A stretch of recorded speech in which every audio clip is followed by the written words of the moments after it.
Assalamualaikum warahmatullahi wabarakatuh. Bersama saya Syabana Hassan dalam Tijarah.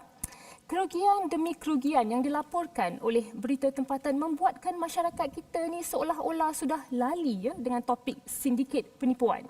Minggu lepas kita telah menyentuh isu penipuan dalam MLM dan kali ini kita akan merungkai dengan lebih mendalam mengenai pelaburan emas. Bila kita bercakap mengenai pelaburan emas ni, saya nak bertanya kepada penonton masih ingat tak dengan nama Geneva Gold? Salah satu skandal emas terbesar di negara ini. Baru-baru ini syarikat Geneva Gold telah didapati bersalah dan didenda 450 juta ringgit akibat aktiviti money laundering. Selain dari itu, sekitar 5 tahun lepas kita digegarkan pula dengan penipuan pelaburan emas yang dinamakan Tok Belagak. Nama Tok Belagak ni memang tidak asing lagi bagi orang Melayu suatu ketika dahulu kerana ia pernah menggemparkan dunia pelaburan emas dengan penipuan dan juga manipulasi di kalangan orang Melayu kita. Tahun lepas pula, PDRM melaporkan terdapat kes penipuan pelaburan emas yang membabitkan kerugian bernilai hampir setengah juta ringgit. Jadi ini membuatkan kita tertanya-tanya, mengapa masyarakat kita ni mudah sangat terpengaruh dengan skim seperti ini? Ditambah pula dengan situasi ekonomi sekarang yang agak mencabar. Masyarakat digalakkan untuk melabur dan menabung untuk pelindungan kecemasan di masa hadapan. Jadi pelaburan emas ni dilihat sebagai satu pilihan kerana ia mempunyai kestabilan yang tinggi, risiko yang rendah, antara aset yang paling mudah dicairkan. Namun, apakah wujud skim pelaburan emas yang benar-benar patuh syariah dan undang-undang serta selamat untuk orang ramai di luar sana? Untuk mendapatkan semua jawapan, kami jemput di Tijarah hari ini Dr. Tuan Badrul Hisham Tuan So selaku Penasihat Syariah Isra Consulting. Assalamualaikum, Doktor. Assalamualaikum warahmatullahi wabarakatuh. Terima kasih, Doktor, kerana sudi bersama kami hari ini di Tijarah. Terima kasih kerana menjemput saya. Baik, Doktor, bila kita nak bercakap mengenai pelaburan emas, Doktor, banyak sangat penipuan yang berlaku dengan pelaburan emas. Contoh seperti Geneva Gold. Lepas tu kita ada Tok Belagak. Dan tahun lepas pula pelaburan Gold Trading Investment juga disahkan sebagai satu penipuan. Jadi persoalan saya di sini Doktor, apa yang menyebabkan penipuan sebegini berlaku dengan emas? Adakah ia disebabkan nilai emas itu sendiri ataupun mungkin strategi yang digunakan oleh skim penipuan yang amat berkesan? Bagaimana? Bismillahirrahmanirrahim. Assalamualaikum warahmatullahi wabarakatuh. Alhamdulillahirabbil alamin wa bihi nasta'in. Sallallahu ala Muhammadin wa ala alihi wa ashabihi ajma'in. Terima kasih Puan Syabana dan tim Sama-sama. Tijarah kerana menjemput saya untuk kali ini. Baik, untuk menjawab persoalan tadi, kenapa berlakunya penipuan pelaburan emas, kenapa boleh orang tertipu dan sebagainya. Saya untuk menjawab soalan itu secara objektif, saya katakan benda itu boleh disimpulkan dengan dua sebab.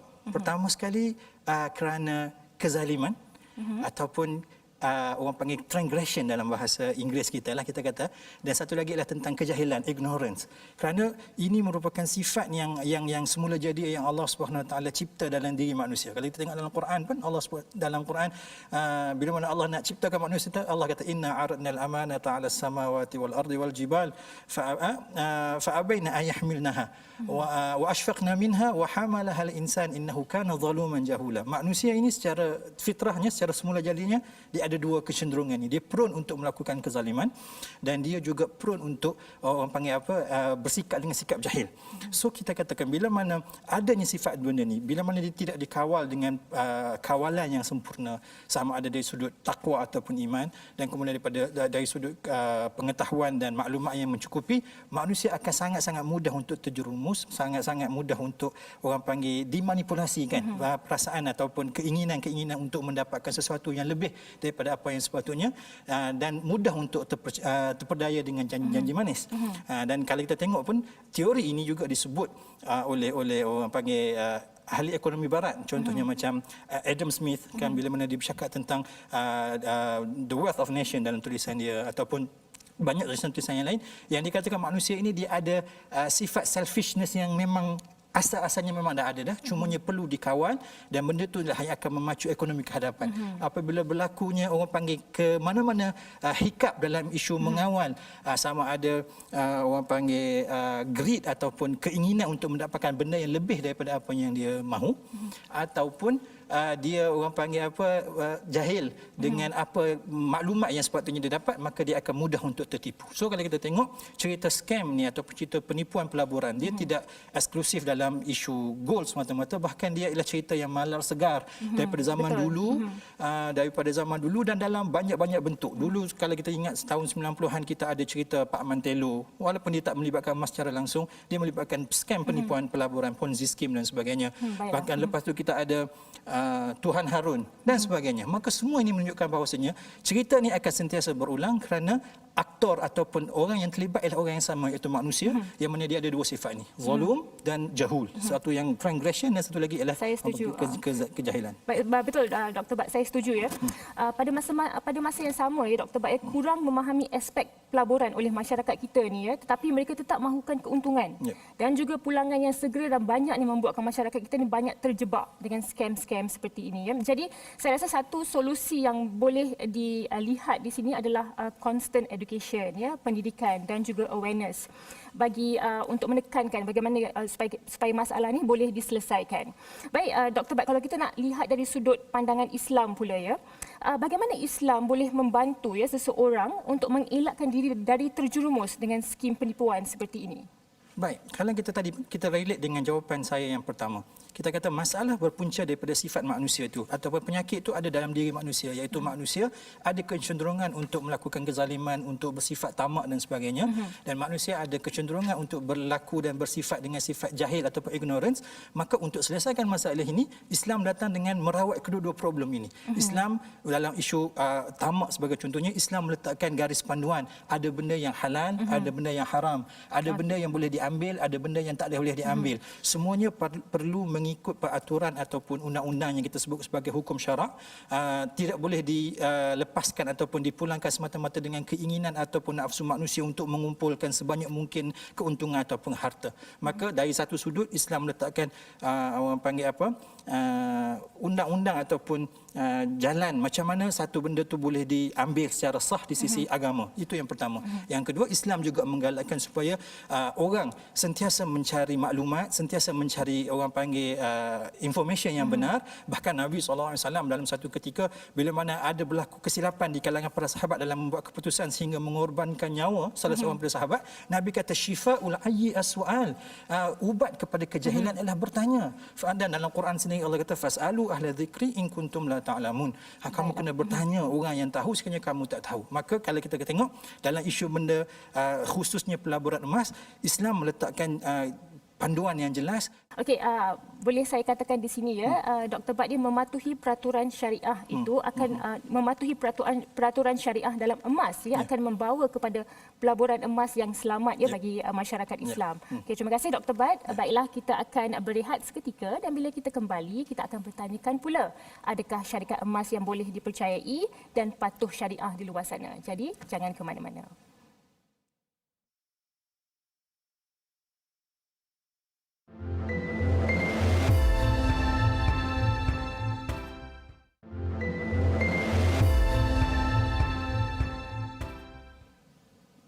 Masih lagi bersama saya, Syabana Hassan dalam Tijarah dengan topik perbincangan kita hari ini, pelaburan emas, scam ataupun reality. Baik, Dr. Bat, saya nak bertanyakan ya, dengan situasi ekonomi negara sekarang yang tidak menentu ya, dengan pandemik COVID-19, emas ni dilihat sebagai satu tempat selamat bagi mereka yang mencari perlindungan daripada pelaburan-pelaburan yang mempunyai risiko tinggi seperti shares. Okay? Contoh. Tetapi dengan begitu banyak sangat penipuan dalam pelaburan emas, ini membuatkan masyarakat kita macam agak skeptikal nak membuat pelaburan dalam pelaburan emas yang patuh syariah. Jadi sebagai seorang konsultan di sebuah organisasi yang banyak memberikan nasihat terhadap pelaburan patuh syariah iaitu Isra Consulting, saya nak bertanyalah, wujud ke syarikat pelaburan emas yang betul-betul patuh syariah di luar sana? Baik. Jawapan dia, ya, memang ada syarikat-syarikat, bahkan bank-bank yang reputable banks yang menawarkan produk-produk pelaburan emas. Dan kalau kita tengok satu-satu produk pelaburan yang melibatkan emas akan diiktiraf sebagai patuh syariah ataupun syariah compliant investment bila mana dia memenuhi beberapa ciri-ciri wajib. Dan bila kita bercakap tentang soal emas, kita kata ada satu hadis, satu undang-undang, satu kod yang perlu sepatutnya dihafal oleh semua orang, yang mana yang diriwayatkan diriwayatkan oleh Ubadah bin Samit, Nabi sallallahu alaihi wasallam sebut adz-dzahabu bil-dzahabi wal-fiddatu bil-fiddati wal-burru bil-burri wasy-sya'iru bisy-sya'iri wat-tamru bit-tamri wal-milhu bil-milhi sawa'an bisawa'in yadan biyadin. Dan Nabi kata fa in ikhtalafat hadhihi al-asnaf fabi'u kaifa syi'tum idza kana yadan biyadin. So kita kata dalam isu benda yang melibatkan emas, benda yang paling utama kita kena pastikan emas tu ada. Dan ini merupakan salah satu orang panggil ciri yang paling utama sekali untuk setiap orang yang berminat ataupun berniat untuk menyertai pelaburan emas. Dia kena pastikan pelaburan emas ini akan menyebabkan dia memiliki emas yang sebenar. Bukan semata-mata benda yang tertulis atas kertas, tapi bila mana dia minta emas dia nanti satu hari nanti dia kata, oh kami tak boleh bagi emas yang sebenar. Itu salah satu petanda yang cukup jelas bahawasanya pelaburan ini kemungkinan scam. Sebab kita kata kalau dalam syariat mesti kena ada emas. Dan bila mana satu pelaburan tu dikatakan sebagai pelaburan patuh syariah, dia mestilah memenuhi syarat utama transaksi penjualan emas, iaitu dia mesti dilakukan secara spot ataupun orang panggil secara tunai, yang mana pembayaran perlulah terus disusuli dengan pemindahan hak milik emas tu daripada penjual kepada si pembeli ataupun si pelabur tu. Jadi di sini Dr. Bat, boleh saya katakan ya, pelaburan emas patuh syariah, syarikat pelaburan emas patuh syariah memang ada di luar sana yang boleh kita percayai lah ya. Boleh. Ya. So kita kata memang pun kami di peringkat Isra Consulting pun kita ada banyak menasihati banyak syarikat, antara syarikat yang kita telah certify ataupun kita telah endorse sebagai menjalankan ataupun menawarkan produk-produk pelaburan patuh syariah ialah seperti Quantum Matter yang kita sebut QM. Setakat ini kita kata dekat Isra Consulting kita telah endorse 3 produk pelaburan emas yang ditawarkan oleh syarikat Quantum Matter Sedia Berhad ataupun QM ini, iaitu Gold Storage Account, Gold Leverage Account dengan Gold Advance Account. So ketiga-tiga ini setelah kita telah berpuas hati dari sudut strukturnya dan dari sudut orang panggil documentation yang terlibat, maka Isra Consulting telah mengesahkan bahawasanya ketiga-tiga produk ini adalah produk pelaburan emas yang memenuhi kehendak syariah, maka dia jadi syariah kompas. Bila kita bercakap mengenai Gold Storage Account, GLA dan juga GAA tadi ya, Dr. Bat ya, apakah pelaburan emas ini bagi semua lapisan masyarakat ataupun khas untuk bisnes sahaja, bagaimana? Dia untuk semua. Kalau kita tengok dari sudut strukturnya, produk-produk ini boleh diakses ataupun boleh disertai oleh semua lapisan masyarakat bermula dengan modal sekecil RM10. Maksudnya kalau kita ada RM10, kita dah start boleh join satu produk yang pertama, GSA, Gold Storage Account. Dan untuk kita participate dalam GLA dan GAA, dia punya prerequisite requirement dia adalah kita kena ada GSA dulu. Maka untuk start masuk dalam GLA dan GAA, kita kena masuk GSA, dan GSA ni macam saya sebut tadi boleh disertai dengan modal serendah RM10 pun. Maka dia boleh disertai oleh orang perseorangan walaupun tak modal tak banyak, dan dia juga QM sendiri pun telah bekerjasama dengan banyak reputable bank seperti Bank Muamalat dan sebagainya, yang menyebabkan dia sesuai untuk orang panggil disertai oleh semua lapisan masyarakat.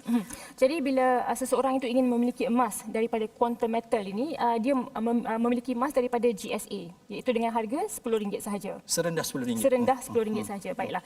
Okey, seperti yang Doktor maklumkan ya, nampak macam Quantum Metal ni mempunyai banyak potensi ya untuk terus mengembangkan sayapnya dalam pelaburan emas yang patuh syariah ya. Jadi setakat ini bagaimana sokongan yang diberikan ya Dr. Bat oleh masyarakat ataupun industri kewangan ya terhadap Quantum Metal? Setakat ini, kalau setakat penglibatan kita dalam menasihati produk-produk yang ditawarkan oleh QM satu syarikat yang saya boleh katakan secara peribadi, kerana saya ada hubungan yang orang panggil secara konstan dengan QM dalam menasihati produk-produk mereka. Kita kata QM sangat aspire untuk menjalankan pelaburan-pelaburan yang patuh syariah yang pertama. Kemudian QM juga mendapat kerjasama daripada bank-bank Islam yang terkenal seperti Bank Muamalat dan Bank Affin yang pastinya akan membuktikan atau memberi indication bahawasanya perniagaan ini dilakukan ialah orang panggil genuine dan mematuhi syariah. Dan kita kata QM juga orang panggil dia mempunyai simpanan emas yang kita memang kita tahu. Kita sebagai penasihat syariah kita telah menjalankan audit dan sebagainya, dan emas-emas yang disimpan maksudnya dia melibatkan fizikal emas fizikal yang sebenar boleh diakses bila-bila masa sahaja. Dan maka kalau seorang pelabur tu dia beli emas daripada QM, disimpan dalam GSA, dia participate dalam GLA dan GAA, kalau dia nak dapat emas anytime dia boleh redeem. Baiklah, fizikal emas tu adalah penting untuk memastikan sesuatu syarikat itu adalah patuh syariah ataupun tidak dalam pelaburan emas ya Dr. Bat. Ya, okey, baiklah Dr. Bat, terima kasih. Kita akan berehat seketika sahaja dan bila kita kembali kita akan bertanyakan pula apakah itu kunci harga dalam urus jaga emas. Jadi jangan ke mana-mana. Sekejap sahaja.